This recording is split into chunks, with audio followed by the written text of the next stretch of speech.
I've been reading the comments to the Black Ops 6 reveal, and the question that is asked the most is about movement, omni movement, and slicing the pie, cornering, all of the intuitive movement that's been added to Black Ops 6. So I thought no better way than to clarify everything for you guys than to let Treyarch explain omni movement, the fidelity, all of that for you themselves. So sit back, enjoy. Let me know what you guys think about all of it. I think it is going to set the new standard for Call of Duty games. I truly, truly do. But you give me your thoughts in the comment section. Keep it constructive, and let me know what you think.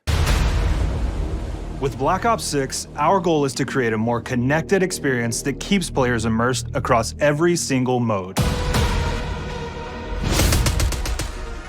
We've pushed ourselves at every corner to innovate and craft the most signature Black Ops experience for our players. Movement has been a consistent area of focus and innovation for Call of Duty. And with Black Ops 6, we're redefining movement across the entire game. For the first time ever, players can sprint in any direction and move like a true Black Ops action hero with an entirely new global system we call Omni Movement. This unlocks the ability to move like never before and seamlessly chain combat maneuvers like slide, dive, and our enhanced supine prone in full 360 degrees range of motion. From the beginning, we started with, you can't do this thing, why? And then realized people actually move that way. What happens if we get rid of that construct? And then instantly it opened up like, oh, if you can sprint in any direction, then you can dive in any direction, you could slide in any direction, which then led to all the on-the-ground movement and everything else chaining together.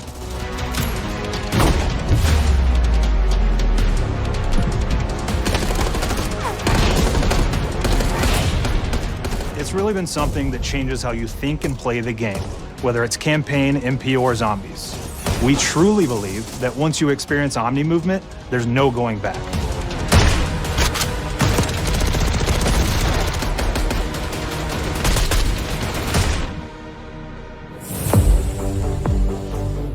We also have what we're calling Intelligent Movement, which is a set of features that drastically reduces how many buttons or keys you're pressing to perform various movements.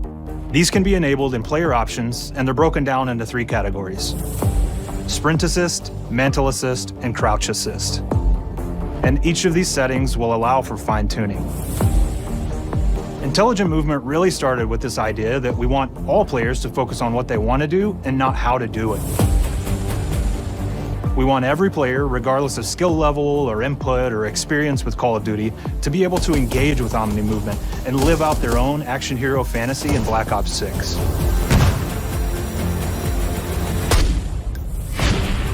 We looked at other genres like racing games, where they have these great assist settings that can be turned on and off.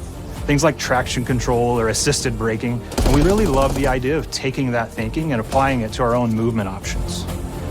I don't think this is a one-size-fits-all thing, and I encourage players to play around with combos of these settings to really dial in their preferred setup.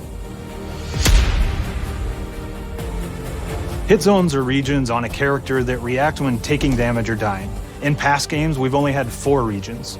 For Black Ops 6, we've actually increased that to 9 regions, so now we can determine if that enemy was shot in their left leg or right leg, and then we'll play a bespoke death animation depending on that location that they were hit. So world connectivity is this concept that players' movement and reactions are connected to the world based on their choices.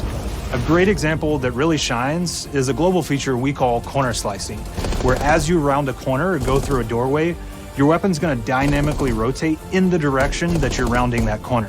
And since it's dynamic, it'll be a bit more dramatic if you're slowly clearing a room, but won't affect you at all if you're barreling full speed around that same corner.